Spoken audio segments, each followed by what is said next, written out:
Guys lagging indicator से start करते हैं.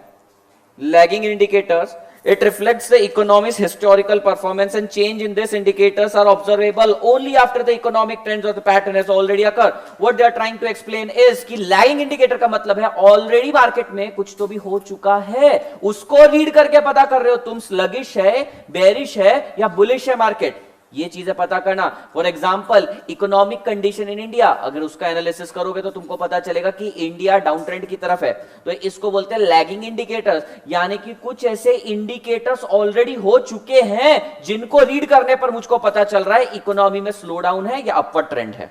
समझ में आया? उसको लैगिंग बोलते हैं. लीडिंग क्या होता है? तुम फोरकास्ट कर लो पहले अपने नॉलेज के बेसिस पे, कुछ ऐसे इंडिकेटर्स तुमको मिल जाएं जो इकोनॉमी में अब तक कुछ हुआ नहीं है, इवेंट अकर हुआ नहीं है लेकिन तुम पहले ही प्रेडिक्ट कर पा रहे हो, उसको बोलेंगे लीडिंग इंडिकेटर्स. और लैगिंग का क्या है? इकोनॉमी में इवेंट हो चुके हैं और तुम उसके बेसिस पर बोल रहे हो कि ये इकोनॉमी मतलब बेयरिश है या बुलिश है, नीचे जा रहा है ऊपर जा रहा है. ठीक है, तो यहां पर क्या वर्ड यूज किया important? Historical performance. Historical performance main word यही है.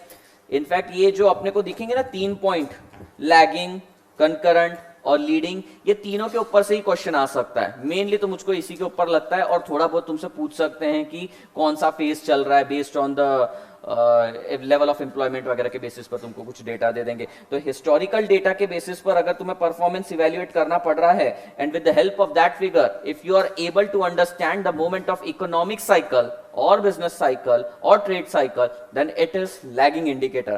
And change in these indicators are observable only after an economic trends or pattern has already occurred. यानी कि अकर होने के बाद अगर इसको रीड कर पाए then it becomes lagging. Lag मतलब समझता है, रेस में अगर अपन भाग रहे हैं तो अपन लैग करते हैं, पीछे रहते हैं तो लैग करते हैं और आगे रहते हैं तो लीड करते हैं. तो लीडिंग इंडिकेटर पहले ही पता कर लेता है, लैगिंग इंडिकेटर इवेंट अकर होने के बाद पता करता है. नमन समझा? It represents the variable that change after real output change. That is, measures the change after an economy has entered in the period of fluctuation.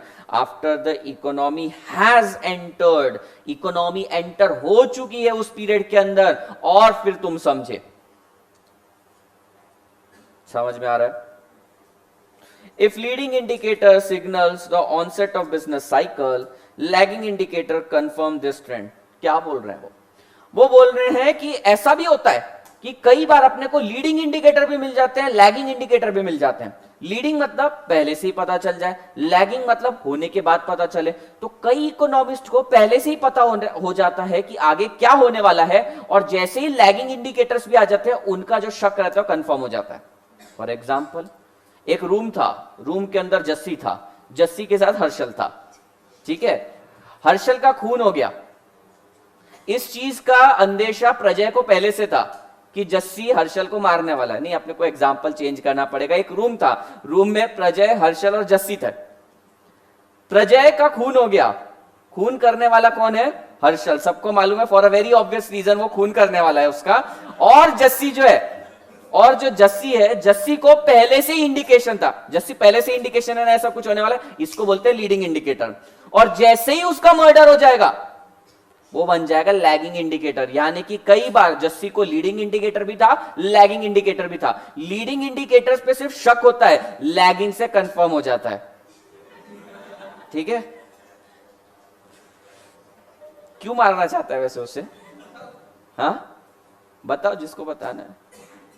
खैर मैं समझदार हूं, मुझको जरूरत नहीं है बताने की कुछ.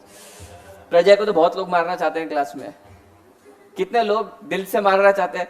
हर्षल तू तो हाथ ऊपर कर ले, तुझे देखा देखी कॉन्फिडेंस आएगा लोगों को.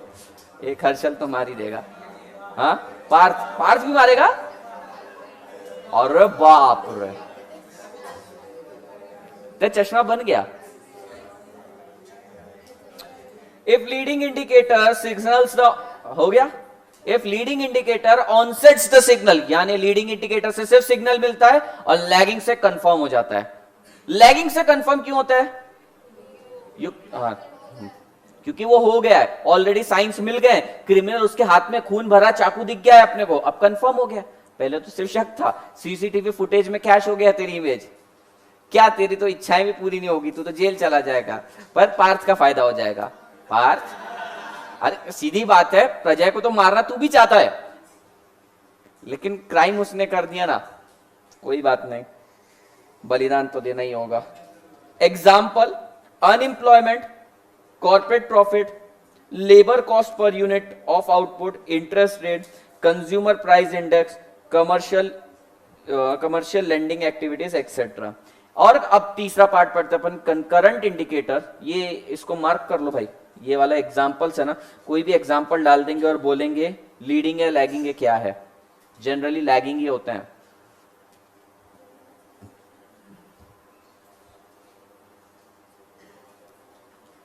रुचा पुस्तक कुठे आहे, विसरली, ऐसे कैसे? अब टीचर का ही डायलॉग, खाना खाना तो नहीं भूलते सर, खाना खाने पर बॉडी, खाना नहीं खाने पर बॉडी रिएक्ट करती है, बुक नहीं लाने पर बॉडी थोड़ी रिएक्ट करेगी। समझता हूं, आई कैन अंडरस्टैंड। वो देखो कितना हंस रहा है, भूल जाता हूं मैं तेरा नाम, कोई बात नहीं। नेक्स्ट इज कंकरेंट और कोइंसिडेंट इंडिकेटर्स। इट कोइंसाइड्स और occurs simultaneously with business cycle movement, यानी बिजनेस साइकिल में मूवमेंट आ रहा है अपवर्ड या डाउनवर्ड, और साथ ही साथ सिग्नल भी मिलते जा रहे हैं। मीनल और सोनाक्षी, सिग्नल्स भी मिलते जा रहे हैं कंटिन्यूअसली, और इवेंट भी अकर हो रहा है, समझ रहे? यानी कि उसका मर्डर भी हो रहा है और तुम लाइव सीसीटीवी फुटेज देख रहे हो, उसकी फेसबुक लाइव कर रहे हो। कंकरेंट इंडिकेटर्स यानी कि इवेंट भी अकर हो रहा है, प्रेडिक्ट भी कर रहे हो, और सिग्नल्स भी उसी समय मिल रहे हैं तुमको। Did you get this? It gives information about the rate of change of expansion or contraction of an economy more or less at the same point of time it happens. क्या बोल रहे हैं? They are saying it कि event अकर हो रहा है और साथ साथ अपने को अपडेट भी मिल रहा है।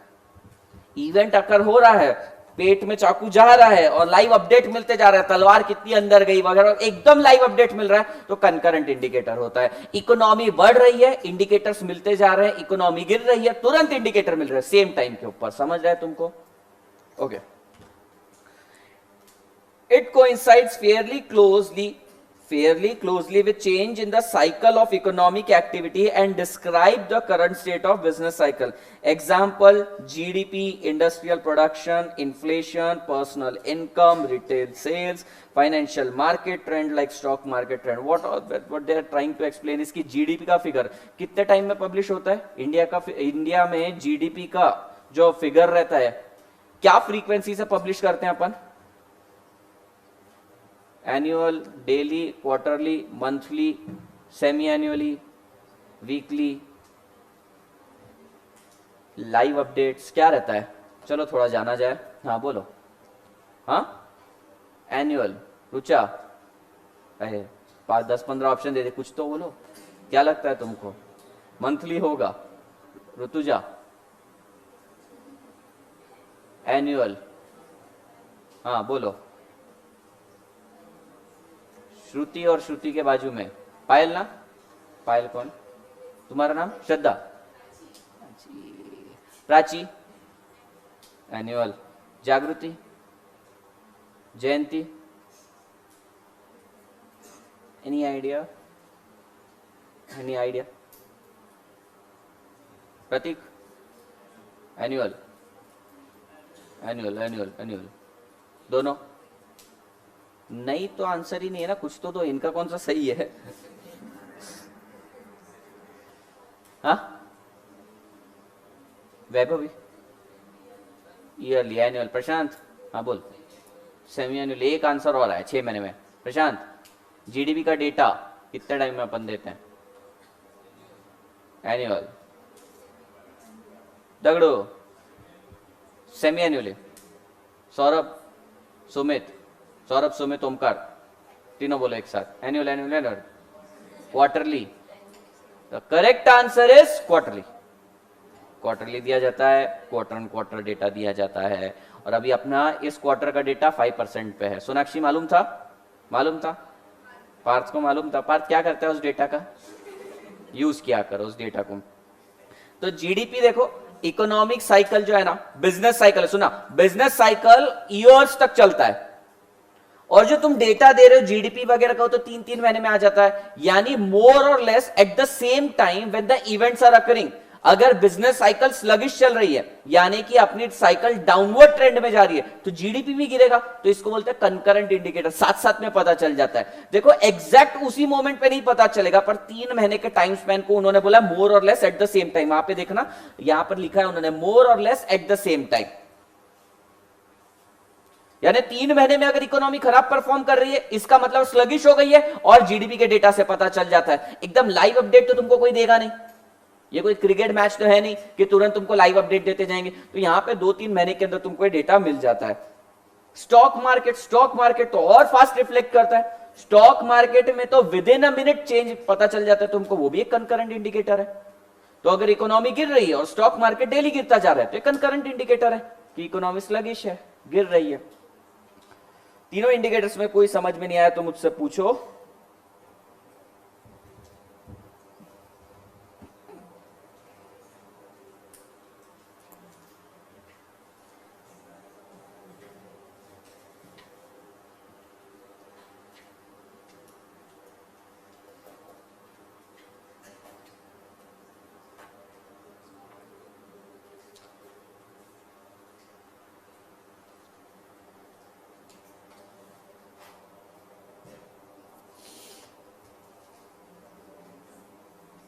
जो अभी नेक्स्ट पार्ट है ना, फटाफट कंप्लीट करते हैं, then we will have some debate economy के ऊपर,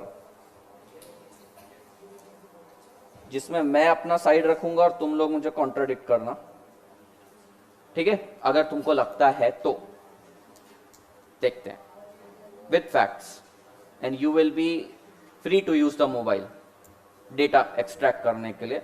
नहीं तो सोना बाबू को रिप्लाई मत करते बेटा, दगड़ू मत करना उसको, उसकी भी यूपीएससी की एग्जाम है, इंपॉर्टेंट है, सिविल सर्विस, देश को वही बढ़ाएगी। तू क्या करेगा? तू 5 साल बाद बढ़ाएगा। हाँ 5 साल बाद ना, वो जल्दी बन जाएगी।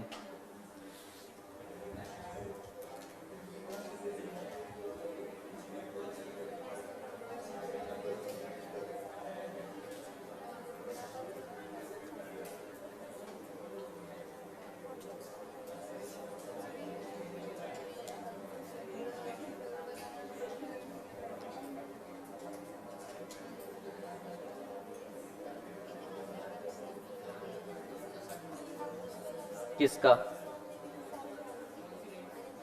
कोइंसिडेंट का? It coincide Fairlie closely with the change in the cycle of economic activities and describe the current state of business cycle. यानी कि कुछ ऐसे इंडिकेटर्स रहते हैं जो पैरेलली चलते रहते हैं। जैसे कि अगर मान लो कोई बंदा फाउंडेशन में फेल होता है और उसका रिपोर्ट कार्ड देखकर मैं बोलता ओहो हो तू तो फेल हो गया, ये कौन सा इंडिकेटर है? ये रिपोर्ट कार्ड मेरे हाथ में जो आ रहा है, ये लैगिंग है भाई, फेल हो गया। ठीक है, तुम लोगों का परफॉर्मेंस देखने पर, मतलब शक्ल देखकर मैं बोल रहा तू तो पास नहीं हो सकता, ऐसा किसी को बोल, ये लीडिंग है। लेकिन मैं साइमल्टेनियसली डेली तुम्हारी टेस्ट लेते जा रहा हूं और उसके बेसिस पर एक कंक्लूजन ड्रॉ कर रहा हूं कि ठीक है, पहली टेस्ट में अच्छा परफॉर्मेंस नहीं था, ठीक है, दूसरे में आया इंप्रूवमेंट हुआ, तो मैं वहां से एक नई इमेज ड्रॉ कर रहा हूं, यानी कि मेरे को वहां से न्यू इंडिकेटर्स मिल रहे हैं। तो ये सारी चीजें इंडिकेटर्स है, कुछ लीडिंग है, कुछ लैगिंग है, और कुछ उसी टाइम पे पता चलते हैं। फॉर एग्जाम्पल तू टेस्ट में अच्छा परफॉर्म कर रहा है तो मेरा इंडिकेटर क्या हो जाएगा? हाँ तू पास हो जाएगा। लेकिन ये मुझे कब पता चला? ना ही पहले ना ही बाद में, जब तू परफॉर्म कर रहा है, जब तू टेस्ट दे रहा है, उसी टाइम पे लगभग मेरे को पता चल जाएगा पेपर चेक करके। तो वही बोल रहा है कि सेम टाइम पे अगर करते हैं closely, it coincide Fairlie closely with changes in cycle of economic activity. जैसे जैसे इकोनॉमिक एक्टिविटीज में चेंज होते जाएंगे वैसे वैसे इंडिकेटर्स मेरे को दिखते जाएंगे। कर लो, चला next, role and importance of business cycle in business decision making. अब ये सबसे ज्यादा इंपॉर्टेंट पॉइंट है, यहां पर अपन ज्यादा टाइम तो वैसे डिवोट नहीं करेंगे, लेकिन मैं तुमको बताता हूं ये जितने पॉइंट है ना, इस पर भी एक क्वेश्चन बन सकता है कि what is the importance of studying a business cycle, कि बिजनेस साइकिल रियली हमको इंपॉर्टेंट है या नहीं। और सबसे ज्यादा इंटरेस्टिंग टॉपिक यही है। चलो, पहला है डिमांड इंपैक्ट। डिमांड इंपैक्ट बिना पढ़े अपन अंदर बता सकते हैं कि उसके अंदर क्या लिखा होगा कि जैसे बिजनेस साइकिल तुम्हारी चेंज होगी, जैसे जैसे फेजेस में जाएगी वैसे वैसे तुम्हारी डिमांड चेंज होने वाली है। तो डिमांड पे इंपैक्ट पड़ेगा depending upon the phase in which you are operating. अगर तुम एक्सपांशनरी फेज में हो तो इसका मतलब है आगे चल के डिमांड बढ़ने वाली है, तुम रिसेशनरी फेज में हो तो आगे चल के डिमांड कम होने वाली है। और डिमांड से प्रोडक्शन और एम्प्लॉयमेंट लिंक है, इसलिए बिजनेस साइकिल को स्टडी करना जरूरी है। अगर मान लो तुम एक बिजनेसमैन हो और और तुम सोच रहे हो कि अपनी प्रोडक्शन कैपेसिटी को एक्सपांड करना है, लेकिन बिजनेस चल रहा है स्लगिश, यानी कि बिजनेस गिरता जा रहा है, डाउनवर्ड ट्रेंड है, तो ऐसे टाइम पे तुम्हें अपनी एक्टिविटी एक्सपांड नहीं करनी चाहिए। तो यहां से ये सारी चीजें पता चलेगी। तो roles and importance of business cycle के अंदर यही सारी चीजें लिखी हुई है। उन्होंने डिमांड बोला है, पॉलिसीज बोला है, प्रोडक्शन बोला है, एक्सपांशन बोला है, they have explained this thing. First one is demand impact. सिर्फ अंडरलाइन करना डिमांड इंपैक्ट को, तुमसे एमसीक्यू पूछा जाएगा तो सिर्फ इतना ही पॉइंट पूछा जाएगा, अंदर की डिटेल तो एक्सप्लेनेशन के लिए, एग्जाम के टाइम पे इग्नोर कर सकते हो, रीड करने के लिए भी। Business cycle affect all aspects of economy, so a proper understanding the business cycle is must for all businesses. Since such cycle affect the demand for the firm's product and also their profit, survival, growth and cut कर दो तीनों line, सिर्फ demand impact word रहने दो। Next notes में मैं भी cut कर दूंगा, क्योंकि ये देखते से समझ में आ जाता है कि उन्होंने अंदर क्या लिखा होगा। समझ में आ रहा है अंदर क्या लिखा होगा वो।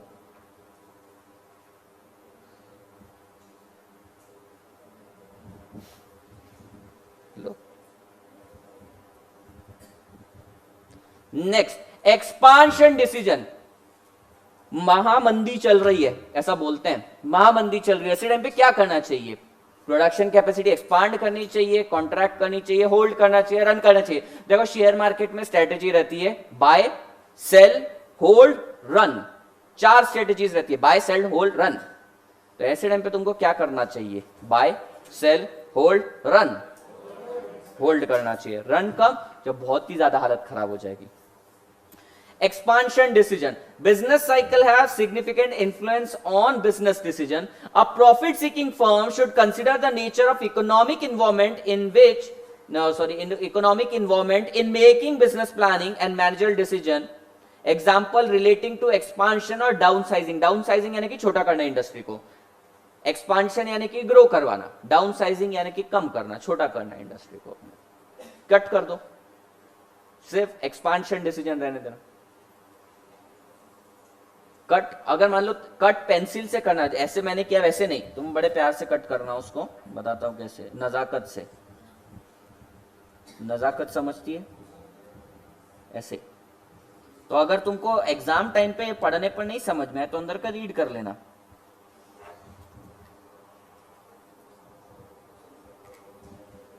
ठीक है, नेक्स्ट है इन्वेस्टमेंट पॉलिसीज। पॉलिसीज वर्ड लिखा है वहां पे, पॉलिसी। पॉलिसी कौन बनाता है?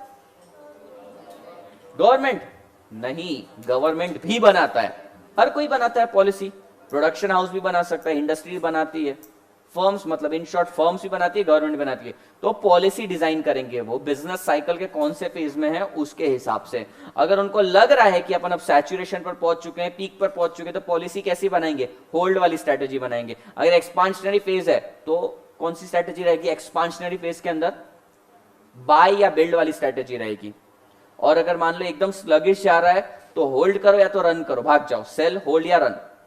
समझ में आया? तो यहां पे पॉलिसी के बारे में बोला, अंदर देखो समझ में आ जाएगा। The knowledge of business cycle and their inherent characteristics is important for business firm to frame the appropriate policy. The period of prosperity. What is period of prosperity? Business cycle में पीरियड ऑफ प्रॉस्पेरिटी किधर आता है? Expansion में, right. The period of prosperity create more opportunity for investment, employment and production and thereby promotes business. The period of recession or depression reduces the business opportunities and profit. Cut कर दो, सिर्फ policy रहने दो। कम करवा रहा हूं syllabus तुम्हारा बैठे बैठे यहीं पर।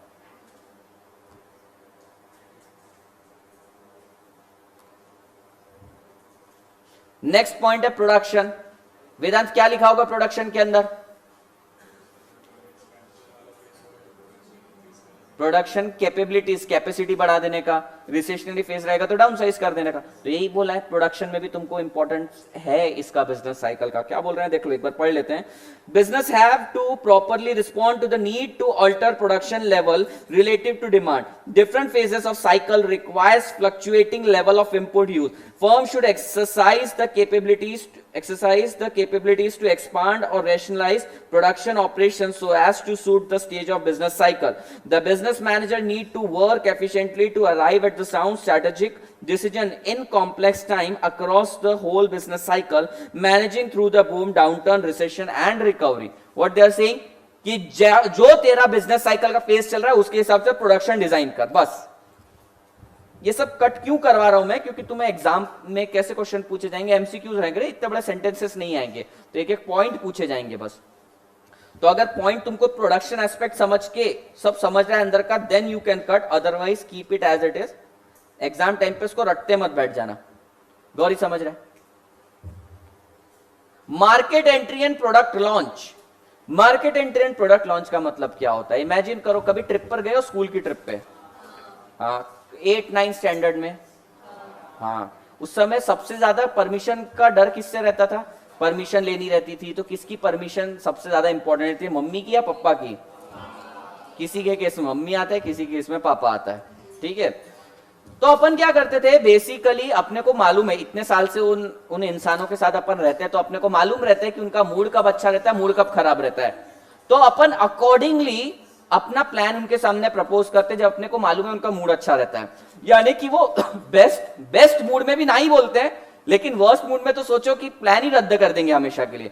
तो हम क्या करते हैं बेसिकली उनके मूड का वेट करते हैं कि वो कब अपने बेस्ट मूड में रहेंगे, जनरली खाना खाने के बाद, या कोई गेस्ट आया, कोई रिलेटिव आया, या स्पोर्ट्स चल रहा हो वो टाइम पे। जनरली मेरे घर पे तो ऐसा ही होता था। तो उस टाइम पे हम हमारी बात उनके सामने रखते थे।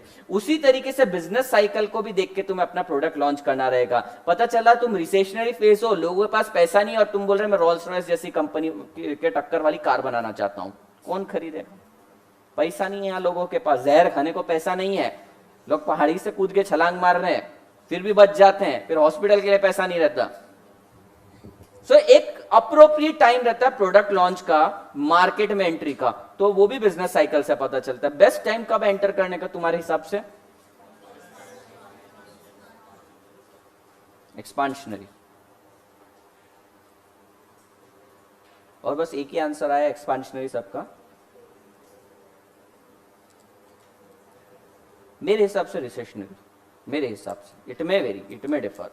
एक्सपांशनरी फेज में क्या होता है, ऑलरेडी कुछ कॉम्पिटिटर इतने टॉप पे रहते हैं ना कि मार्केट में एक बहुत सब्सटेंशियल एंट्री बैरियर क्रिएट कर देते हैं। ये मेरे हिसाब से, बुक में आंसर अलग हो सकता है, मैं तुमको बताता हूं। जनरली एक्सपांशनरी फेज में क्या होता है कि जो कॉम्पिटिटर्स रहते हैं ना वो एंट्री बैरियर क्रिएट करके रहते हैं। और जब रिसेशनरी फेज रहता है ना, सबसे ज्यादा हिट इन लोगों को ही पड़ता है जो सबसे मेजर राइवल्स रहते हैं। दूसरी बात, जब रिसेशनरी फेज रहता है तब लेबर भी सस्ते में मिलती है, और तुम्हारे इनिशियल लेवल ऑफ प्रोडक्शन का तुम कंजम्पशन करवा सकते हो। यानी कि जब तुम इनिशियली कोई इंडस्ट्री डाल रहे हो या कोई प्रोडक्ट ला रहे हो, उसका कंजम्पशन मार्केट में करवा सकते हो, क्योंकि तुम्हारा प्रोडक्शन भी कम रहता है, कॉस्ट ऑफ मैन्युफैक्चरिंग भी कम रहती है, ओवरहेड्स भी कम रहता है, और गवर्नमेंट सपोर्ट करती है ऐसे टाइम पे। प्लस जब तुम छोटे रहते हो तब तुम्हें टैक्स बेनिफिट भी मिलता है। छोटे मतलब इनकम वाइज जब छोटे रहते हो तब तुम्हें टैक्स बेनिफिट मिलता है। तो एक रिसेशनरी फेज के अंदर इकोनॉमी को भी बूस्ट करने के लिए वो सही टाइम है प्रोडक्ट एंटर करने का। एक्सपांशनरी में तो हर कोई करता है, लेकिन वो एक बाढ़ की तरह है जिसके अंदर तुम बैठते हो, आगे भी जाते हो लेकिन डूब भी जाते हो। लेकिन रिसेशनरी फेज में अगर तुमने प्रोडक्ट डाला बड़ी समझदारी से तो तुम आगे बढ़ सकते हो। तो मेरे हिसाब से रिसेशनरी है, तुम्हारे हिसाब से एक्सपांशनरी हो सकता है। ये वेरी कर सकता है, डिफर कर सकता है। जैसे कि अगर मैं वेट करूंगा तो मैं मार्केट को जब तक डिस्ट्रक्ट नहीं हो जाता ना मार्केट, तब तक एंटर नहीं करूंगा कोई प्रोडक्ट के अंदर। अगर आज भी मैं कोई नया सब्जेक्ट पढ़ाने के बारे में सोचूंगा ना, तो अगर मार्केट में कॉम्पिटिटर बहुत पीक पर है तो मैं जबरदस्ती अपना टाइम वेस्ट नहीं करूंगा। मैं देखूंगा राइट मोमेंट जब ये एजुकेशन इंडस्ट्री में डाउनफॉल आएगा, और उस टाइम पे रियल एंट्री मारेंगे। और हीरो की एंट्री कब होती है? मैं मेरी बात नहीं कर रहा, हीरो की एंट्री कब होती है? जब परेशानी हो। देखते हैं उन्होंने क्या दे रखा है, उन्होंने कुछ नहीं दे रखा है। Market entry, product launch. The phases of the business cycle is important for new business to decide on the entry into the market and determine the success of new product launch. यानी कि मेरी industry ऐसा product बनाती है जो inferior quality का है। पहले लोग नहीं यूज करते थे मेरे प्रोडक्ट को, जो मैं पर्टिकुलर प्रोडक्ट बनाता था। लेकिन रिसेशनरी फेज है, लोगों के पास पैसा नहीं, तो मेरा इंफीरियर प्रोडक्ट यूज करने के लिए भी वो कंपेल्ड है। तो ऐसे टाइम पे मैं आ जाऊंगा मार्केट के अंदर। समझ रहा है तुमको? Businesses are required to plan and set policy with respect to the product, price, promotion in tune with the stage of business cycle. Now, next last point is cyclical business. What is cyclical business? We have taken much time on this business cycle. इस इतना time लेना नहीं चाहिए था अपन ने। Anyway, cyclical business.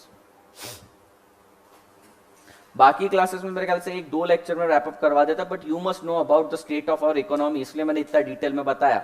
We can have a debate on this as well कि where India is going. Cyclical business क्या होता है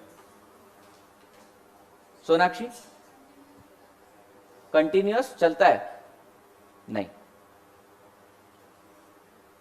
मालो जी साइक्लिकल बिजनेस बिना देखे, देखकर तो मैं बता दूंगा तुमको. Kranti, Prateek, Prateek cyclical business. युक्ता,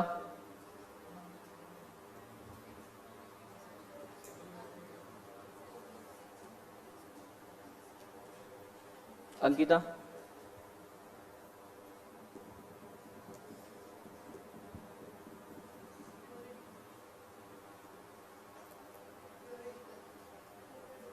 एग्जाम्पल. साइक्लिकल पीरियोडिकल सिनोनिम्स दे दे, इसलिए एग्जाम्पल पूछ रहा हूं.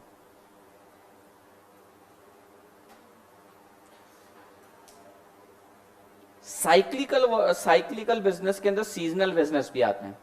सीजनल बिजनेस समझता है तुमको, जैसे आइसक्रीम का हो गया, रेनकोट का हो गया, ये सीजनल हो गए. पर ये जो है ना, ये एक अकाउंटिंग ईयर फॉलो करते. तुम देखो, अगर इस बार जून में मॉनसून आया तो अगली बार भी जून में ही आएगा, तो ये बहुत ही डिसाइडेड है. तो वो सीजनल बिजनेस होते हैं. जैसे सीजनल बिजनेस रहते हैं ना, वैसे ही साइक्लिकल बिजनेस रहते हैं जो इकोनॉमी के साथ बढ़ते और घटते हैं. इकोनॉमी बढ़ा तो उसके साथ बढ़ेंगे, इकोनॉमी घटा तो उसके साथ घटते जाएंगे. एग्जाम्पल दे सकते हो ऐसे कोई बिजनेस का? रियल एस्टेट दे सकते हैं, लग्जूरियस गुड्स का दे सकते हैं अपन, इलेक्ट्रॉनिक्स का दे सकते हैं. अगर लोगों के पास पैसा है, पैसा कब होता है? जब एक्सपांशनरी फेज में. तो जब एक्सपांशनरी फेज रहता है तब लोगों के पास पैसा रहता है, और पैसा रहने के कारण वो इस पर्टिकुलर इंडस्ट्री का प्रोडक्ट ज्यादा बाय करते हैं, तो वहां पर बूम आ जाता है. लेकिन जैसे ही इकोनॉमी स्लगिश हो जाती है, यानी कि डाउनफॉल आता है उसके अंदर, उसी टाइम पर इन ड्यूरेबल गुड्स की डिमांड कम हो जाती है. और सबसे बेस्ट एग्जांपल तो इसका रियल एस्टेट और ऑटोमोबाइल ही है. ठीक है, देख लो वहां पे बोल रखा है, the business cycle do not affect all sector uniformly. Some business are vulnerable to changes in business cycle than other. Vulnerable मतलब प्रोन टू रिस्क, यानी कि जिनको अफेक्ट होता है बहुत ज्यादा. वल्नरेबल यानी कि weak. Business whose fortunes are closely linked to the rate of economic growth are cyclical business. For example, house builder, construction, infrastructure, restaurant, advertising, overseas tour operators, fashion retailers.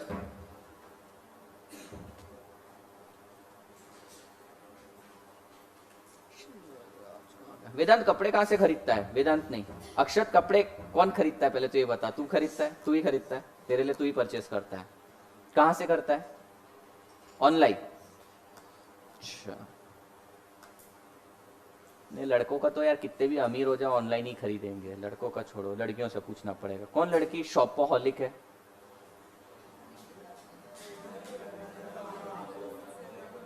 मामा कहां से आया बीच में? शॉपोहॉलिक, बहुत ज्यादा shopping का शौक है क्या किसी को? हाँ. कहां से खरीदते हो तुम कपड़े? तुलसी बाग? नहीं, डिपेंड करता है ओकेजन पे. अच्छा, in general daily wear shop, कोई भी ऐसी शॉप से या ऑनलाइन से. अब इमेजिन करो, जस्ट इमेजिन करो, तुम सुपर रिच हो चुकी हो. वो तो तुम हो वैसे भी, क्या इमेजिन करने की जरूरत है उसके अंदर. अरबपति हो, पैसा टपकता है, पसीने की जगह पैसा टपकता है, तो कहां से कपड़े खरीदोगी अभी? ज़ारा यानी कि बुटीक वगैरह से. लेकिन भयंकर रिसेशन आ गया, अब क्या करोगी? नॉर्मल. तो वहां पर एक एग्जाम्पल देखो, इसका देखो, फैशन रिटेलर्स का एग्जाम्पल दे रखा है कि फैशन इंडस्ट्री पे बहुत ज्यादा हिट होता है. तुम में से मेरे ख्याल से लड़कों ने तो जिंदगी में कोई बुटीक से परचेस नहीं किया होगा. लड़कों का बुटीक होता है क्या? मेरे को तो ये भी नहीं मालूम. होता होगा ना? हाँ, अंबानी. अंबानी तो अरमानी. अच्छा, अरमानी. मैं अंबानी सुना, अंबानी कहां से आ गया? वो तो सबको खरीद ले. लड़कों के बुटीक कम होते हैं, और हो भी तो क्या है, वो खरीदेंगे वही ऑनलाइन. नहीं तो जैसे अक्षत के लिए बाई खरीदती है, और वो कहां से खरीदती है किसको मालूम? कहां से खरीदती है वो तेरे लिए कपड़े? Fashion street.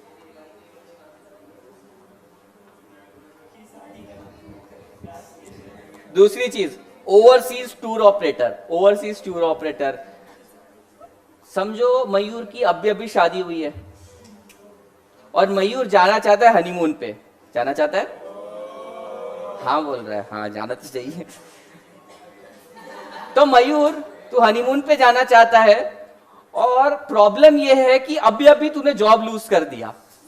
ओहो, अब किधर जाएगा हनीमून पे? हाँ, महाबलेश्वर? किधर?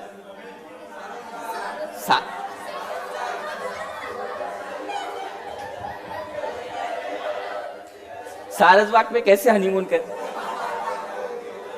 हाँ तो तेरे से पूछ रहा हूं मैं, इसलिए बता। फिर चुप रे, किधर? गांव तरफ जाएगा। अब इमेजिन कर, तेरी वाइफ जो है ना वो इतने शुभ कदम की थी, आते से तेरे को एक कंपनी का स्टार्टअप के सीईओ का ऑफर मिल गया और 2 लाख रुपए तो तू पर मंथ कमा रहा है। अब किधर जाएगा? फिर भी गांव जाएगा? नहीं। अब यानी कि बिजनेस साइकिल पे डिपेंड करता है तेरे पास कितने पैसे रहेंगे, और तेरे पास कितने पैसे रहेंगे इसके ऊपर डिपेंड करेगा तू हनीमून पे किधर जाएगा। हनीमून इंपॉर्टेंट है, ओवरसीज टूर ऑपरेटर का बिजनेस डिपेंडेंट है उस पर। मुझे तुम्हारे हनीमून से कोई लेना देना नहीं, मैं ओवरसीज टूर ऑपरेटर्स की बात कर रहा था कि ओवरसीज टूर ऑपरेटर को बहुत फर्क पड़ता है। अभी तू गांव तरफ जाएगा तो एसटी बस से जाएगा, और अगर मान लो स्विट्जरलैंड वगैरह जा रहा है उसको लेकर तो ओवरसीज टूर ऑपरेटर के पास जाएगा, है ना? प्रजय, उसके हनीमून में तुझे क्यों इंटरेस्ट आ रहा है? तू प्लानिंग करके दे रहा है, वो क्यों प्लानिंग करके दे रहा है? भाई अपन आगे बढ़ते हैं। ये मेरे को चीजें समझ में नहीं आती आजकल। During a boom, such business see a strong demand of their product, but during the slump, they usually suffer a sharp drop in demand. यानी कि अगर मान लो इकोनॉमी ग्रो कर रही है, सबके पास पैसा है, तो हनीमून बनाने हर कोई बाहर जाएगा, अदरवाइज गांव की तरफ। Some business may actually benefit from the economic downturn. क्या बोल रहे हैं? कुछ बिजनेसेस को फायदा होता है। Example, when their product are perceived by the customers as representing for good value for money or cheaper alternative compared to more expensive product। ये मैंने थोड़ी देर पहले एग्जांपल लिया था कि अगर स्लगिश चल रही इकोनॉमी, उस टाइम पे तुम इंफीरियर प्रोडक्ट अगर बेचते हो तो तुम्हारा बिकना चालू हो जाएगा, वैल्यू फॉर मनी प्रोडक्ट। अभी तुम लोगों से पूछा कि फोन खरीदना है तो कौन सा फोन खरीदना चाहते हो तुम? नोकिया, आशा? कौन सा फोन खरीदना चाहते हो? खरीद पाओगे या नहीं वो बात अलग है। हाँ, लावा, गूगल पिक्सल, कौन सा? लोटस? वो तो क्रीम आती है ना।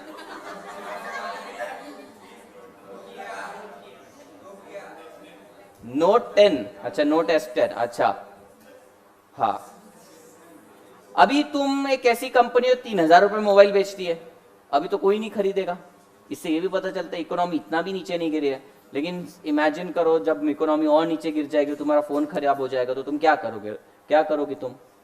हाँ, मेरे को मालूम था इसकी तरफ देखोगे पहले, इसके पास भी एक्स्ट्रा फोन नहीं है। क्या करोगी? बात करना ही बंद कर दोगी फोन पे, सस्ता फोन खरीदोगी ना?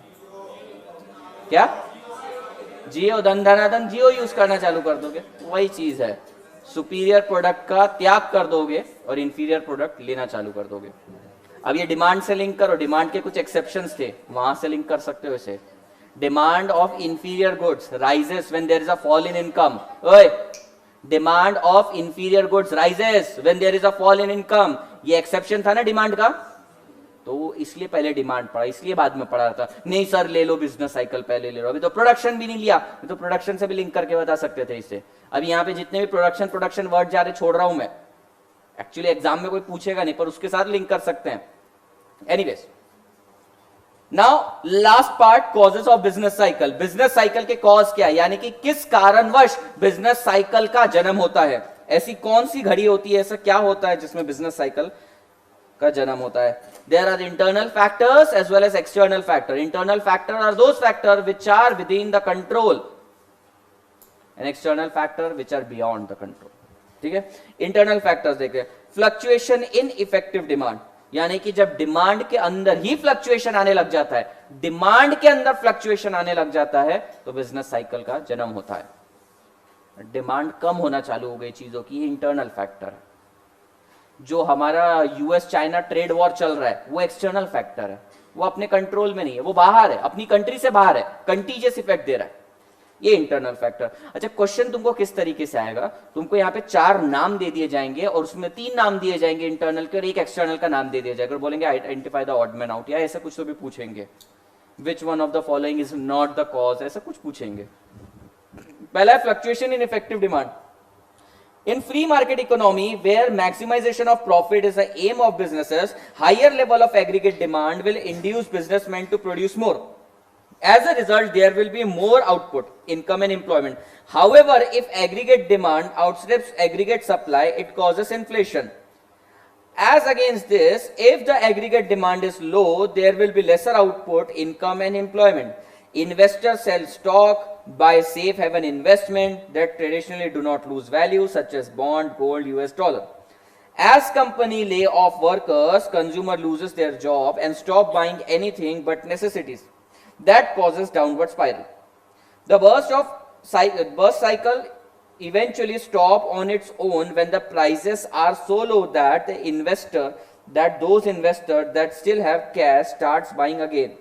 However, this can take a long time and even lead to depression. अब तुम देखो पॉइंट क्या दिया है और अंदर ज्ञान क्या दिया है। कहीं भी डिमांड के बारे में कुछ नहीं बोला है, तो तुम्हें सिर्फ इतना पॉइंट याद रखना है। डू यू नो, आज की ताजा खबर ये है, ड्यूरासेल मालूम है क्या तुमको? क्या है ड्यूरासेल? सेल। उसने एवरेडी को एक्वायर कर लिया।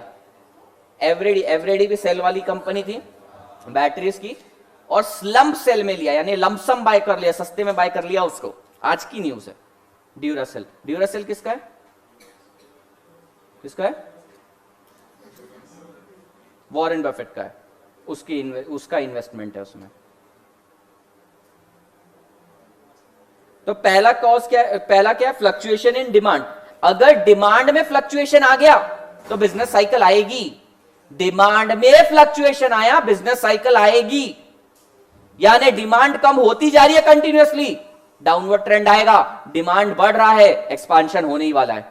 तो ये कॉज है, डिमांड कम, बिजनेस साइकिल आएगा। Fluctuation in investment, again investment तेरी कम होती जा रही है या स्टैग्नेंट है, रिसेशनरी फेज आएगा। इन्वेस्टमेंट बढ़ाते जा रहे कंटिन्यूअसली, एक्सपांशनरी फेज आएगा। अगेन यूज तुम सिर्फ इतना ही पार्ट यूज करो, फ्लक्चुएशन इन इन्वेस्टमेंट। ठीक है, मैं रीड कर लेता हूं एक बार अंदर का, just for formality. According to some economics, fluctuation in investments are prime cause of business cycle. Investment spending is considered to be the most volatile component of aggregate demand. Investment fluctuate quite often because of change in profit expectation of entrepreneur. New invention may cause entrepreneur to increase the investment in the project which are cost efficient or more profit inducing. Or investment may rise when the rate of interest is low in the economy. Increase in investment shift the aggregate demand to the right. ओए ये क्या बोल दिया? Increase in investment shift the aggregate demand to the right. ये क्या बोल दिया इन्होंने? मुझे समझाएगा कोई? राइट किधर? राइट डिमांड कर पे, राइट डिमांड कर पे rightward shift, increase in demand. Here demand is increasing because of not price but because of investment, rise in investment. So there will be a rightward shift in demand curve. ये आ सकता है MCQ में या बन सकता है इस पे एमसीक्यू। कभी किसी एग्जामिनर ने क्लेवरनेस दिखाने की कोशिश करी तो बन सकता है। चल समझा? Leading to economic expansion, decrease in investment have opposite effect. Opposite effect बोले तो क्या निकिता? अपोजिट इफेक्ट बोले तो रुको भाई, हाँ तो किधर? Leftward rightward shift? Leftward shift, शाबाश। Variation in government spending, government spending इसके ऊपर टॉपिक है पूरा अपने को इंटर में आना है ना सबको। हाँ, उसमें टॉपिक है, वहां पढ़ेंगे डिटेल में। वेरिएशन इन गवर्नमेंट स्पेंडिंग में क्या होता है, गवर्नमेंट के पास एक पैसा रहता है, रिजर्व्स रहता है। कहां से कमाती है गवर्नमेंट? फाइन, टैक्सेस, एक एक गाड़ी को पकड़ के 23,000 रुपए का चालान काटना। मालूम ट्रैक्टर पे 55,000 कटा, केरल के अंदर एक ट्रक के ऊपर 67,000 का चालान कटा। 67, मैं तो गाड़ी छोड़ के आ जाऊं, मेरी किसी ने 22-23,000 करा तो, पर फिर तुम्हारा रजिस्ट्रेशन कैंसिल कर देते हैं वो। अब तक महाराष्ट्र में नहीं आया है। 9 स्टेट्स और यूनियन कुछ मिला के ऐसे 9 स्टेट्स और यूनियन टेरिटरीज है जिसके अंदर आया है अभी नया अपना मोटर व्हीकल रूल। मालूम है तुमको? हाँ, एमपी में भी नहीं आया। तो हेलमेट नहीं रहा तो सीधा 5,000 का फाइन काट देंगे। इतने में तो नहीं खोपड़ी आ जाती है अपनी। 5,000 किसको बोलते हैं? कई बार तो किसी ने महीने भर तक, तुम लोगों ने तो देखे भी नहीं होंगे एक साथ, पहले दिन आंटी ले जाती है तुमसे पैसा, तेरे केस में भाई वो पैसा ले जाती है, फिर बचा हुआ पैसा 5,000 भी बचता नहीं है कई बार। पहले के सुहाने दिन कितने अच्छे थे। 100 रुपए दो मामा को छोड़ दे, मामा तू नहीं, दूसरे अपने ट्रैफिक पुलिस को दे दो, 100 रुपए छोड़ देता था। उस समय भी दिल दुखता था, लेकिन आज समझो अपन ने उनको ठुकराया, इज्जत नहीं दी, तो उन्होंने 5-5 हजार लेना चालू कर दिया। तुम वही 100 रुपए देते रहते तो ये प्रॉब्लम नहीं आती प्रणीता। जब तुम इंटर के बाद इसमें जाओगे ना, क्या बोलते हैं, आर्टिकलशिप के लिए, तो बड़ी फर्म्स के अंदर डिबेट होता है। जनरली एक सबसे हॉट टॉपिक उनका यही रहता है करप्शन के ऊपर, कि करप्शन होना चाहिए नहीं होना चाहिए। क्या क्या बोलते हो तुम लोग भाई लोग, होना चाहिए नहीं होना चाहिए?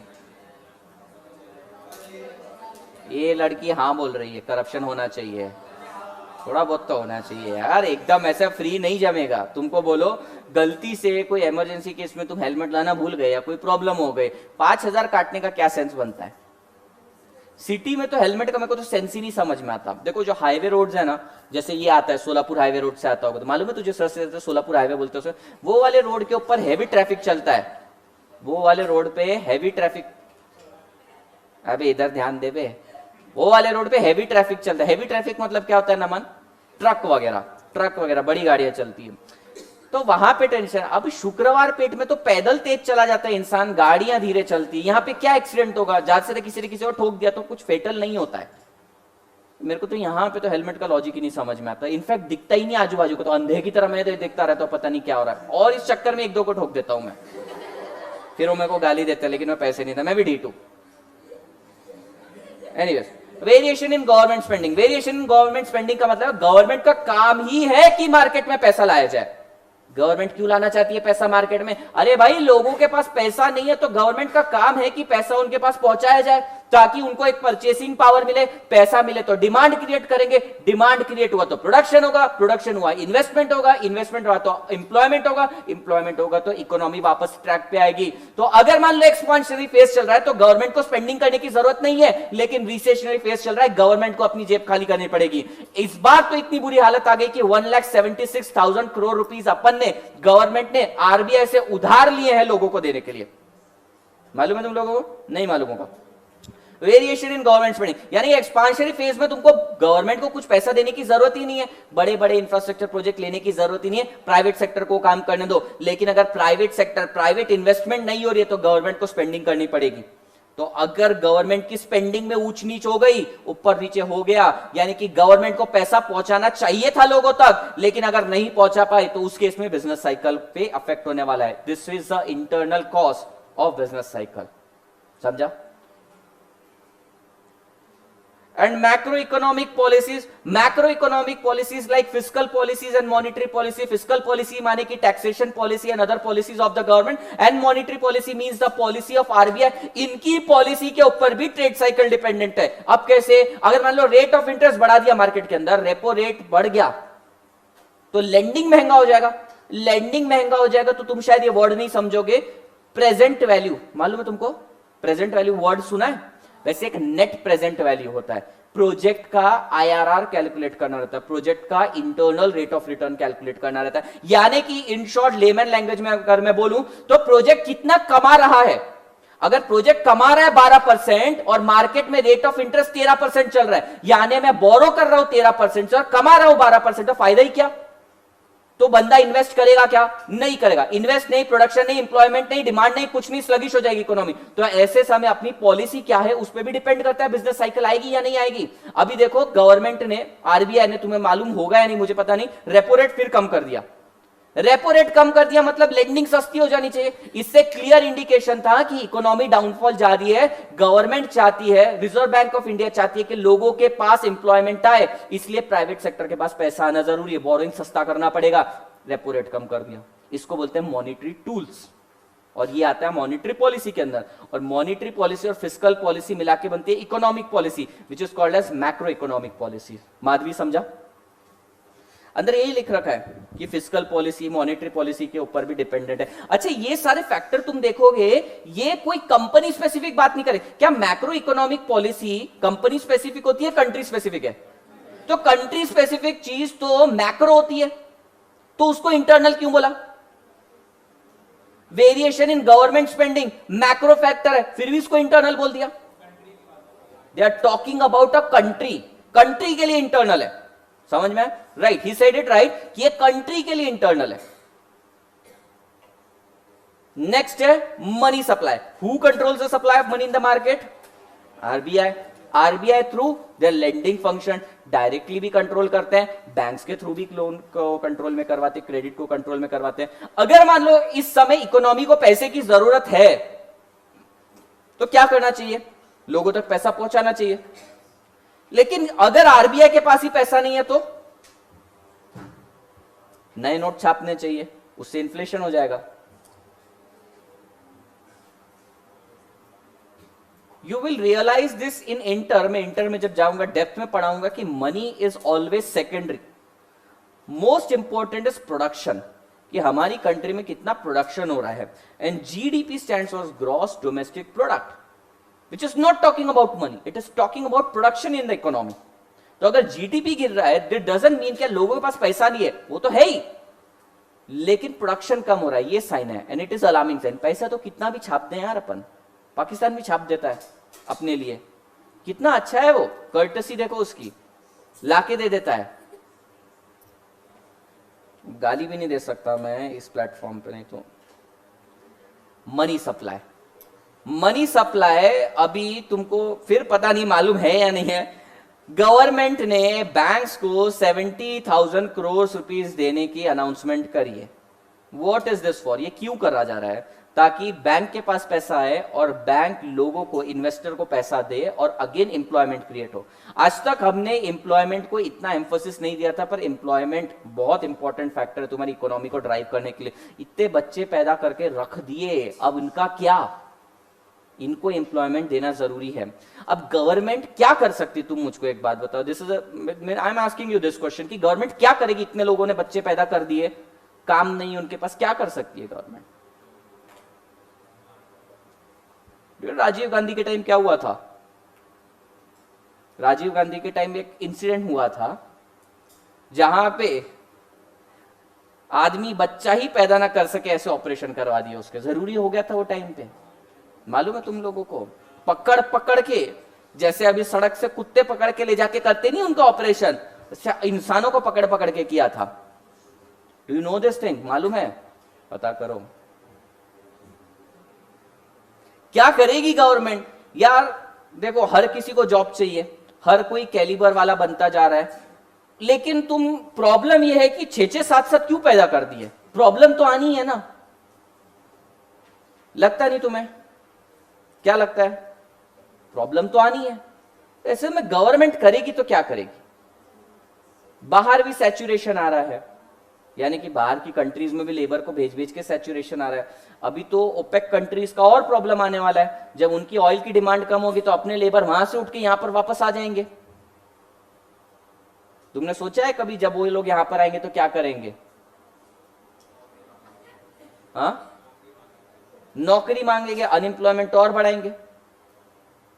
चाइना में तो अपने को जगह है नहीं, अपन कौन सी कंट्रीज में, अपन ये साउथ ईस्ट एशिया में ही ज्यादातर घूमते रहते हैं, और थोड़ा बहुत गल्फ कंट्री में घूम लिए, और एक कनाडा तो खैर अपना ही है। तो वहां पे जब सैचुरेशन आ रहा है तो क्या करेंगे? वो लोग उठ के यहां पे आएंगे। अभी 135 करोड़ तो जन दिए, पैदा हो गए, टपक भी नहीं रहे लोग, कुछ तो इतने पुराने हो गए 70-80 साल के, चलो नहीं टपके, लेकिन कंट्रोल तो लाओ ना यार। सच्ची बोल रहा हूं मैं, मजाक नहीं कर रहा हूं। कम से कम 15-20 साल के लिए ना ये पॉलिसी रख देनी चाहिए, 1 family 1 child, and 1 family 1 child is going to cause a massive problem in future. मैं पहले ही बता देता हूं, आगे चल के बहुत बड़ी प्रॉब्लम होने। चाइना ने किया था, तुमको मालूम है क्या, 1 फैमिली 1 चाइल्ड, लेकिन उनको प्रॉब्लम हुआ तो फिर उन्होंने 2 चाइल्ड अलाउ किए।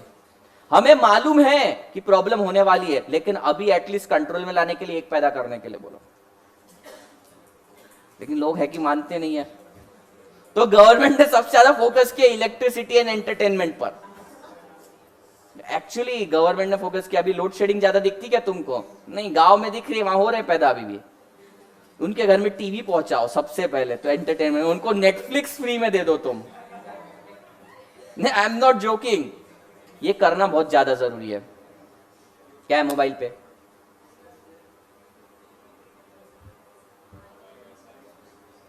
कौन है फ्रेंड?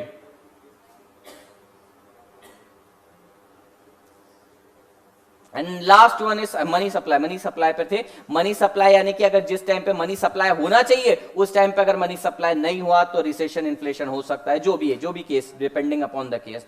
और अगर जरूरत से ज्यादा पैसा छोड़ दिया गवर्नमेंट ने तो अननेसेसरी इन्फ्लेशन भी हो सकता है। तो मनी सप्लाई के ऊपर भी तुम्हारी बिजनेस साइकिल डिपेंडेंट है। Again it is an internal factor. The last one is psychological factor. According to Pigou, modern business activities are based on the anticipation of business community and are affected by wave of optimism and pessimism. यानी कि प्रजय यहां पर वो ये चीज बोल रहे हैं कि तुम्हारी बिजनेस साइकिल ऑप्टिमिज्म और पेसिमिज्म पे भी डिपेंडेंट है। यानी कि इंडिया के अंदर इतना भयंकर रिसेशन आया नहीं, पर तुम चल रहे हाय रे रिसेशन आ गया, मेरा मैं लुट गया, मैं बर्बाद हो गया। अरे तुम ऑप्टिमिज्म दिखाओ, रिसेशन दूर जाता है। देखो दवाई कई बार ना, तुम होम्योपैथी डॉक्टर कोई जानता है कि किसी के मम्मी पापा हैं तो होम्योपैथी डॉक्टर? नहीं ना, ठीक है। तो वो साबूदाने की गोलियां दे देते हैं तुमको। अरे एक्चुअली कई बार देते हैं, उनको मालूम है। देखो कई बार मेडिसिन देते हैं वो, लेकिन कई बार उनको मालूम है इसको प्रॉब्लम है। अभी देखो पुरानी बुढ़ियों के पास कुछ काम नहीं रहता था, वो चली जाती थी डॉक्टर के पास, मेरे को ब्लड प्रेशर बढ़ रहा है, मेरी हार्ट बीट बढ़ रही है, हार्ट अटैक आने वाला। औरतों को हार्ट अटैक आता नहीं, तुमको मालूम है क्या ये चीज? औरतों को जनरली हार्ट अटैक नहीं आता है, नहीं आता है जनरली, मैं बोल रहा हूं बहुत कम चांसेस है। वो ह्यूमन है, आएगा, आदमियों को ही होता है। इट इज साइंटिफिकली प्रूवन और केसेस से भी पता चलता है, रिकॉर्ड से भी पता चलता है, आदमियों को ही हार्ट अटैक आता है, आदमियों को ही जनरली हार्ट अटैक होता है। तो लेकिन ये पुरानी बुढ़ियों को, अरे धुआं उठ रहा है शरीर के अंदर, एसिडिटी को धुआं उठ रहा है शरीर में, तो चली जाती है डॉक्टर के पास। डॉक्टर दे देता है साबूदाने की गोलियां, साबूदाना ही दे देता है वो उनको, लेकिन उनको बड़ा अच्छा फील होने लगता है। तो basically it is all because of psychology. तो उसी तरीके से बोल रहे हैं कि कई बार इन्फ्लेशन ये रीजन से भी आता है क्योंकि तुम पेसिमिस्ट हो, ऑप्टिमिस्टिक नहीं हो। इसलिए अगर जीडीपी का फिगर खराब है इंडिया में, फिर भी गवर्नमेंट कभी नहीं बोलेगी कि हाँ इकोनॉमिक स्लो डाउन पे, क्योंकि लोगों के अंदर और पैनिक वाली सिचुएशन क्रिएट हो जाएगी। फॉर एग्जाम्पल, इस बिल्डिंग में बॉम्ब लग गया और मैं तुम्हें बोलूंगा बॉम्ब लग गया, मरने वाले, तुम स्टैम्पेड से, भगदड़ से ही मर जाओगे। मर जाओगे कि नहीं? प्रजय का मरना तो तय है, लेकिन उसकी मौत किसी और के हाथों में है, बॉम्ब से भी नहीं है, भगदड़ से मर जाएगा। यानी पैनिक सिचुएशन क्रिएट नहीं करने के लिए गवर्नमेंट कई बार डेटा डिस्क्लोज नहीं करती है, लेकिन अपोजिशन का काम ही वही है, उछल उछल के डेटा बताना। तो ऑप्टिमिज्म और पेसिमिज्म के कारण भी कई बार बिजनेस साइकिल इनिशिएट हो जाती है। समझ में आया? कई बार क्या होता है, किसी को ना कोई पर्टिकुलर चीज के अंदर कॉन्फिडेंस उठ जाता है, और कॉन्फिडेंस उठने के कारण वो नेगेटिविटी फैलाना चालू कर देता है, और जैसे ये नेगेटिविटी फैलना चालू हो जाती है, इंड्यूस्ड प्रॉब्लम क्रिएट हो जाती है। यानी कि एक्चुअल प्रॉब्लम नहीं है, लेकिन प्रॉब्लम क्रिएट हो जाती है, अननेसेसरी बिजनेस साइकिल बन जाती है। Did you get this part? Gauri समझा? चलो लास्ट अपन देख लेते हैं एक्सटर्नल कॉजेस। एक्सटर्नल कॉजेस बोले तो जो अपने कंट्रोल में नहीं, कंट्री के कंट्रोल में नहीं, उसमें है पहला है वॉर।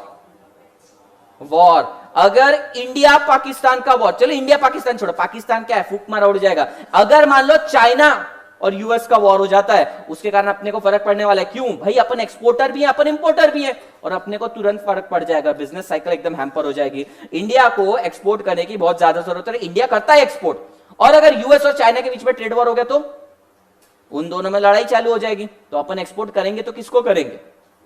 समझ में? तो उसके कारण भी बिजनेस साइकिल आ जाती है, and it will lead to a contagious effect. You must know the China's growth rate, GDP growth rate is 6.4% recorded in last quarter. Okay, और चाइना की इकोनॉमी अपने से बहुत ज्यादा बढ़ी हुई है। उन्होंने क्या किया, पिग्स, वो पिग्स खाते हैं, तुम्हें मालूम है? ठीक है, ठीक, किसी खाने को चीनी बोलते हैं, जो खाता है खाने दो उसको हम। पिग को उन्होंने क्या किया, सोयाबीन इंपोर्ट कर रहे थे वो, दे वर इंपोर्टिंग सोयाबीन। उन्होंने पिग्स को सोयाबीन देना कम कर दिया, क्योंकि पिग्स को सोयाबीन देते थे, वो स्ट्रांग होते थे और फिर उनका मीट महंगे में बिकता था, ऐसा कुछ होता था, पर उनको सोयाबीन इंपोर्ट करना पड़ रहा था।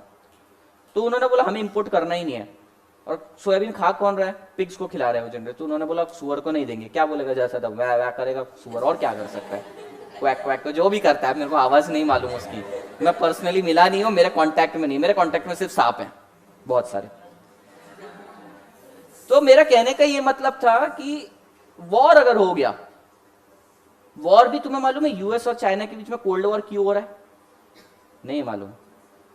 अभी इतना है कि फिर मैं मेन टॉपिक से भटक जाता हूं, रहने तो पढ़ लेना। हुआवे कंपनी की सीईओ की बेटी को उन्होंने पकड़ के रखा हुआ है अभी तक, कनाडा में गई थी मीटिंग के लिए। और हुआवे बहुत बड़ी कंपनी है, तुमको शायद मालूम होगा या नहीं होगा, जैसे इंडिया के लिए अंबानी जितना इंपॉर्टेंट है, वैसे हुआवे कंपनी की वो जो सीईओ की डॉटर है, वो भी सीएफओ है वहां की, उस कंपनी की, उसको पकड़ लिया उन्होंने, कनाडा में गई और यूएस पुलिस ने उसको पकड़ लिया, इसके कारण और बढ़ गया। तुम just imagine the case like Mukesh Ambani गया है स्विट्जरलैंड में और वहां की पुलिस ने उसको पकड़ लिया, तो कितना हैवॉक क्रिएट हो जाएगा, यहाँ पे तकलीफ हो जाएगी, हैवॉक भी नहीं बोल सकते, तकलीफ हो जाएगी। Now next is war. War के कारण भी रिसेशन आ सकता है।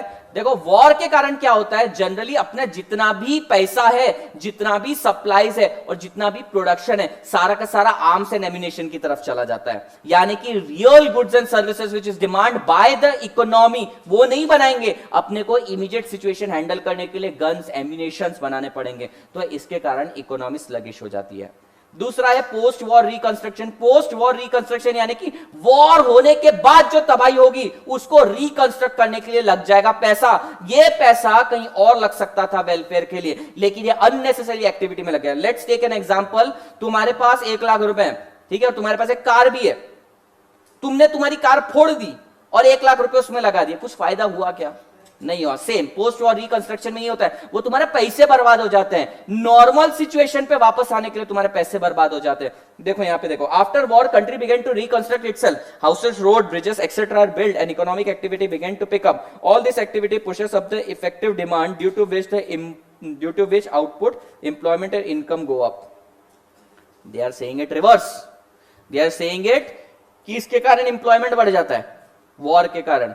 और ये यूएस का काम है सबसे बड़ा, तुमको शायद ये भी नहीं मालूम होगा कि यूएस का सबसे बड़ा एजेंडा यही रहता है कि पहले एक कंट्री पे दबाव डाला जाए, फिर उसको तबाह किया जाए और खुद ही उसको उभारा जाए, क्योंकि जब वो उसको रिवाइव करने जाता है तो भयंकर पैसा ले जाता है और डोमिनेंस अपना उधर क्रिएट करके चले जाता है।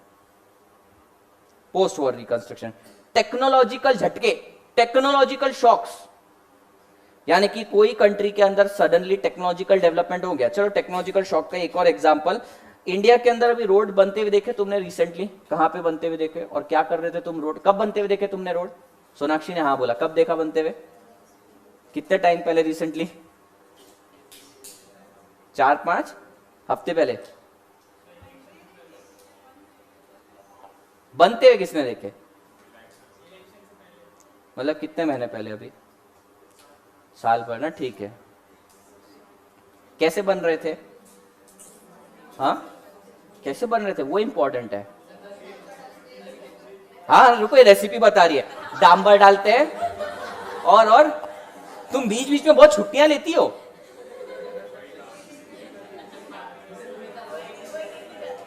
वही देखने जाती है या करने जाती है? रोड बना लेती है दिहाड़ी पे।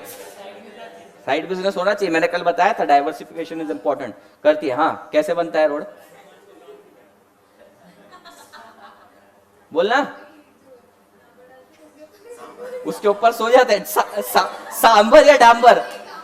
डांबर। सांबर सांबर बोल रही है, भूख लग गई इस लड़की को। नहीं, रोड आजकल जो बड़े बड़े हाईवेज बन रहे हैं ना, वो ह्यूमन लेबर से नहीं बन रहे, मशीन आ गई जो बना देती है। रेलवे ट्रैक को लगाने के लिए मशीन आ चुकी है। तो इसके कारण क्या हो रही है? टेक्नोलॉजिकल डेवलपमेंट है, जिसके कारण लेबर को बहुत इफेक्ट होने वाला है, अनएम्प्लॉयमेंट आने वाला है। ये फ्यूचर है, ये तो होने ही वाला है, सब बर्बाद होने वाले हैं अपन लोग। मैंने बोला था पैदा करने को, इतने कर डाले, मन में आया, करते गए पैदा। ये सवाल तुम अपने मम्मी पापा से पूछना जिनके 7-7 8-8 भाई बहन होते थे। गांव साइड के लोगों के तो है भाई, मेरे को मालूम है। और इससे ये भी पता चलता है तब महंगाई नहीं थी। 7-8 बच्चे पालना इज नॉट अ जोक। कोई है ओनली चाइल्ड, इकलौती औलाद? हाँ, तेरे को देख के उन्होंने रोक ही दिया, वो बोला कि नहीं होना, तो बहुत खतरनाक है। Oh what is it? ये पहले से इसकी मम्मी ने इसको बोला, वो नर्स पे लाइन मारने वाला लड़का, मम्मी समझ गई भाई ये लड़का हाथ से गया। कितने खर्चे होते हैं ना औलाद पे। अब सोचो, इमेजिन करो तुम्हारे जैसे 8, तुम्हारे मम्मी पापा तो पहले संन्यास ले लेते। देखो अपन टेक्नोलॉजिकल शॉक से कई नेचुरल फैक्टर पे चले गए, लेकिन नेचुरल फैक्टर में वो नहीं है। टेक्नोलॉजिकल शॉक में क्या होता है, जनरली अनएम्प्लॉयमेंट क्रिएट होती है, क्योंकि बाहर से कैपिटल गुड्स आने लग जाते हैं। कैपिटल गुड्स के कारण mass production at a cheaper rate with the employment of least labour के थ्रू हो जाता है। Okay, growing technology enables production of new and better product and services. This product generally require a huge investment for which new technology adoption. This lead to expansion of employment, income and profit, etc., and give a boost to the economy. For example, due to the advent of mobile phone, the telecom industry underwent a boom and therefore was expansion of production, employment and income and profit. Okay, झूठ है, ये सब झूठ है। Technology लाने के लिए लोग लगते हैं, लेकिन कुछ लोग लगते हैं, लेकिन उसके कारण बहुत लोगों का जॉब जाता है, ये गलत है। एनीवेज, तुमसे अंदर का नहीं पूछने वाले, और सिर्फ तुमसे टेक्नोलॉजिकल शॉक पूछेंगे। Technological shock is external factor. Next is natural factors. Natural factors के कारण भी तकलीफ होती है। In India this time more than 84% area of our country में ओवर रेनफॉल हुई है। More than 84% of land mass जहां पे बारिश होती है, वहां पे 84% एरिया ऐसा है जहां पे more than average, more than expected, more than required rainfall हुई है। तो इसका थोड़ा पॉजिटिव इंपैक्ट आएगा, लेकिन कुछ नेगेटिव भी आने वाला है। लेकिन प्रीवियस 5 साल के सूखे से तो बेटर ही होने वाला है। अभी जो टेम्पररी जो इशू हो रहा है ना, वो बहुत सीवियर है, लेकिन अभी इकोनॉमी ग्रो करेगी। इकोनॉमी देखो अब यहां से फ्लिप मारेगी। हम इतना नीचे नहीं गिरे और नीचे नहीं गिरेंगे, 1-1.5 साल तकलीफ है, उसके बाद इकोनॉमी देखो फिर जंप मारेगी। बी प्रिपेयर्ड, सब चीजों के रेट वापस से बढ़ने वाले। इनफैक्ट तुम लोगों की इनकम भी बढ़ने वाली है। तुम्हारी इनकम 5 साल बाद क्या, मेरी इनकम बढ़ेगी, क्योंकि तुम्हारे पप्पा की इनकम बढ़ेगी। तुम्हारे पापा की इनकम बढ़ेगी तो तुम सैलरी फीस के अंदर बार्गेन करने नहीं आओगे, डिस्काउंट नहीं मांगोगे, फुल फीस दोगे, फुल पेमेंट आएगा, तो मेरी इनकम बढ़ेगी 1-1.5 साल बाद। I am optimistic about this. ये आ गया पॉइंट भाई, ये नहीं बताता मैं, ये तुम देख लो।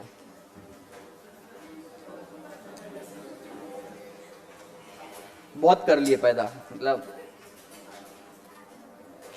मतलब समझो अपने पास 20-30 साल पहले यूएस कल्चर होता, मतलब यूएस वाला ओपन कल्चर होता, 135 तो यहाँ पर पतिव्रता और पत्नीव्रता के थ्रू इन्होंने, एक पत्नी और एक पति के थ्रू इन्होंने 135 करोड़ तक पहुंच गए। यूएस जैसा कल्चर होता जहां पे बाप की भी शादी और बेटे की भी शादी सेम डे क्लैश होती है, तो आज कहां पे होते अपन?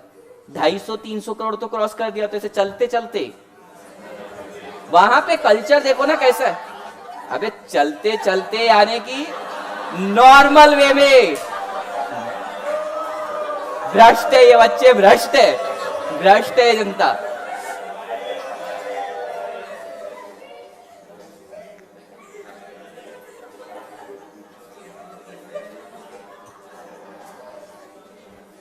यूएस कल्चर बहुत भारी। यूएस कल्चर में कई बार बेटे की शादी हो रही रहती है ना, तो अटेंड कौन करता है उसको? मैंने रिसेंटली एक स्टैंड अप कॉमेडी देखी, उसके अंदर बताया उसने कि 4 लोग शादी अटेंड करते हैं। कौन कौन रहता है? एक लड़का, लड़की, एक उनका बच्चा जो पहले ही हुआ रहता है, वहां पे बच्चे पहले हो जाते हैं, शादी बाद में होती है, और उनका एक कुत्ता। मम्मी पापा इसलिए नहीं आ सकते क्योंकि उनके पापा की किसी और के साथ उसी सेम डे पे शादी हो रही रहती है। वहां पे चलता है, तुमको मालूम है क्या? वहां पे तो भाई क्या क्या कुछ भी करते हैं वो। 70-80 साल के तो भी जवानी कम नहीं हो रही उनके अंदर, करनी है शादी उनको वापस से। शादी करने से पहले कुछ साल साथ में रहते हैं, फिर डिसाइड करते हैं, बच्चे भी पैदा कर देते हैं, पर वो एक ही करते हैं। तो अपने इंडियंस जैसा नहीं कि शादी के बाद शुरू फैक्ट्री, करो पैदा। माँ बाप भी खुलेआम छुटकर जितने कर सकता है कर। 5 है, हमें हमारे नाती पोती का मुंह देखना है, 1 से क्या होता है, अरे भाई खर्चा लगता है उन लोगों का, करो पैदा, करते जाओ। और अपने यहाँ के लोग ऐसे रहते हैं 23-24 साल तक, तो मतलब किसी ने अपोजिट जेंडर को देखा भी नहीं रहता तरीके से, उसके बाद तुरंत शादी कर लेते हैं। 23-24 के बाद मतलब लड़की, उनको पता चल गया बस लड़की है ना शादी के लिए, लड़के को पता चल गया लड़की है ना, कौन है कैसी है कोई फर्क नहीं पड़ता, पढ़ी लिखी है या नहीं उससे कोई फर्क नहीं पड़ता, शादी कर लेते, फिर चालू काम, फैक्ट्री स्टार्ट, बच्चे करो पैदा, करते जाओ करते जाओ करते। अरे रुक ना भाई, और ब्लेम अपन करते मोदी जी लेकर आए रिसेशन, अरे मोदी जी नहीं लाए, तुम लोग ला रहे हो रिसेशन, करे जा रहे हो पैदा। तो मेरी तुमसे एक दरख्वास्त है, एटलीस्ट यहाँ 100 बच्चों को तो मैं बोल दूं कि कम पैदा करना, ठीक है? कृष्णा, हाँ कृष्णा 1, प्रजय 1 वाइफ, बच्चे बाद में देख लेना कितने होने तेरे को, पर वाइफ 1। चलो, with this we complete our business cycle topic. कोई भी परेशानी, कोई भी problem related to topic, ask me.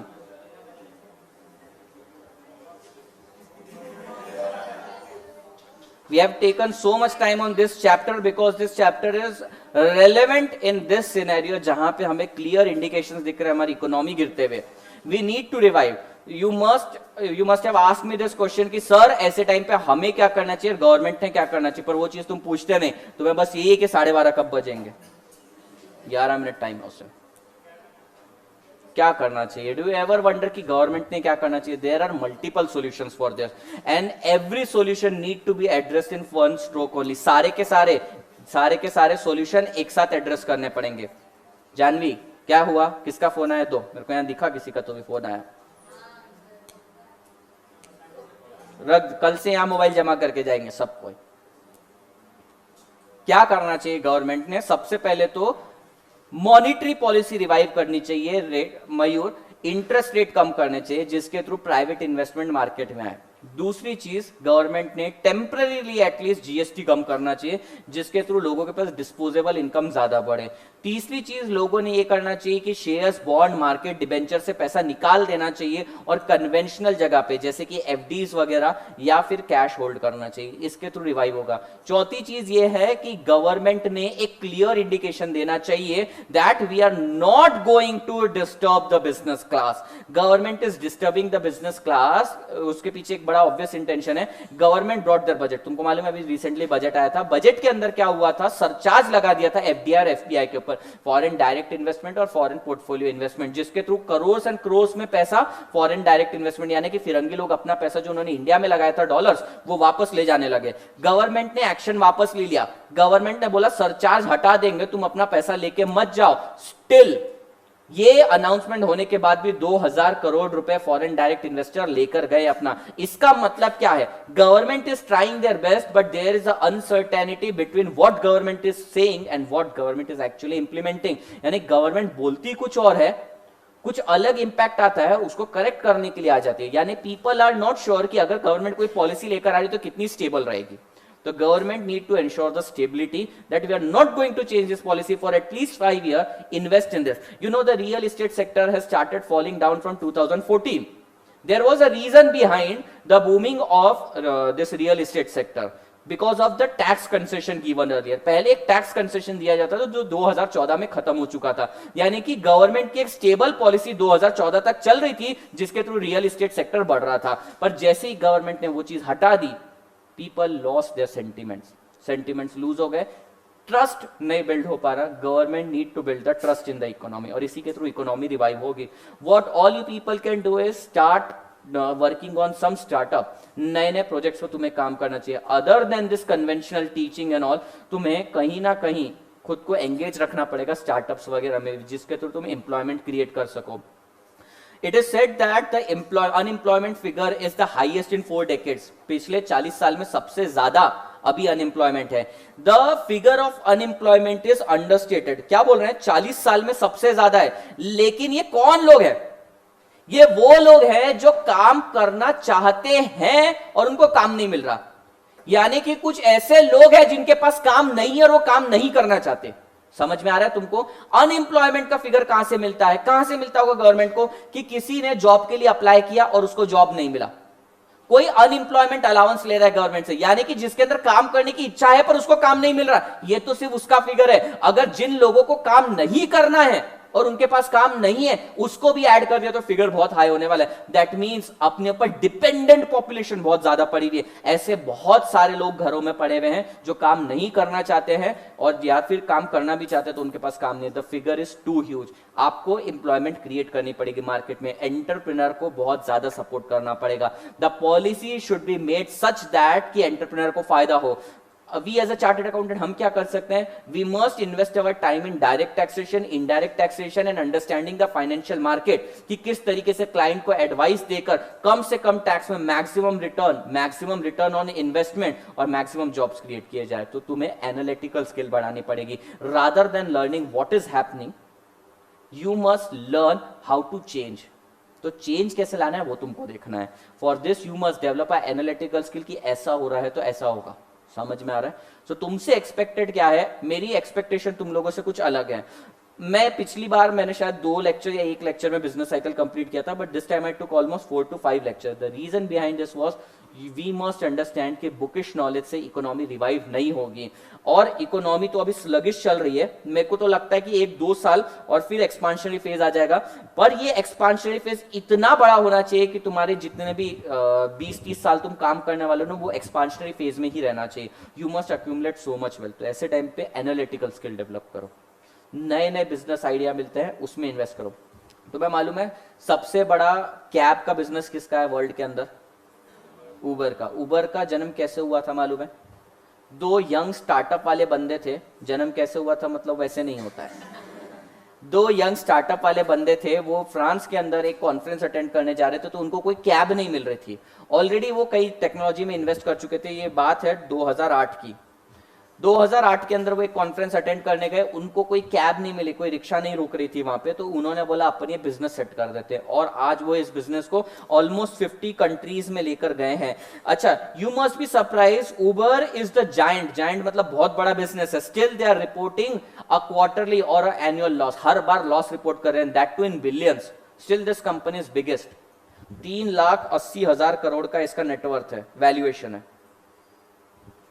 Company suffering loss, फिर भी उसकी 3,80,000 करोड़ वैल्यू है, because it's creating employment also, government will support that, it's reducing the pollution also. तुम्हें मालूम है पोल्यूशन? अच्छा, ऑटोमोबाइल इंडस्ट्री में डाउनफॉल आया, रीजन ये भी है। पहले एक कैब एक इंसान को सर्व करती थी, यानी कि अगर तुम कार खरीद लो, समझो तुम कार खरीद लो, तुम घर से लेकर यहां तक कार से आ रही हो, ठीक है, दिन भर यहां पे पढ़ाई कर रही हो, उसके बाद कार से घर जा रही हो, तो एक कार एक बंदी के लिए एंगेज हो गई। अब यही कैब वाले का बिजनेस हो, दिन में 50 लोगों को घुमाता है, तो इसके कारण 50 कैब की डिमांड कम हो गई। अब एक कैब से काम हो जाता है। और प्लस तुम देखोगे, अगर तुम प्रॉपर इवैल्यूएशन करोगे ना, you will never buy a car. जरा इवैल्यूएशन करो कि कार है, किसके पास कार है? एक आधे किसी को पिक करते हैं, चल तुम्हें लेते हैं, पापा चलाते होंगे कार, ठीक है, किधर से किधर तक जाते हैं वो? हाँ, 4-5 किलोमीटर से कार के लिए जाते हैं, ठीक है। कार कौन सी है? वैगनर है। वैगनर कितने की आती है आज के टाइम पे? 5 लाख अप्रोक्स पकड़ लेता हूं, 5 लाख। ड्राइवर है, खुद चला के ले जाते हैं, खुद चला के ले जाते हैं। 4-5 किलोमीटर के हिसाब से पेट्रोल भी बहुत कम ही लगता होगा, मान लेते हैं। पर अगर इसके पापा कैब से जाने लग जाए तो उनको एक पहली बार ड्राइवर भी रखने की जरूरत नहीं पड़ेगी। अभी भी नहीं रखते। किसी के पापा है जो ड्राइवर रखा है? जिन्होंने ड्राइवर रखा हुआ है। तेरे पापा का रीजन अलग है, उनको तो रखना ही पड़ेगा। हाँ रुशान, पापा ने ड्राइवर भी रखा हुआ है। किधर से किधर तक जाते हैं?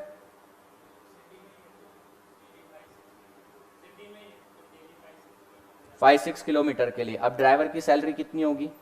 12-15 हजार होगी, 12-15 हजार होगी। अगर वही इसके पापा कैब कर ले तो पेट्रोल का कुछ खर्चा भरना नहीं पड़ेगा, ड्राइवर का भरना नहीं पड़ेगा, पार्किंग के बारे में सोचना नहीं पड़ेगा, और ऑन डिमांड जो कार चाहिए वो अवेलेबल हो जाएगी।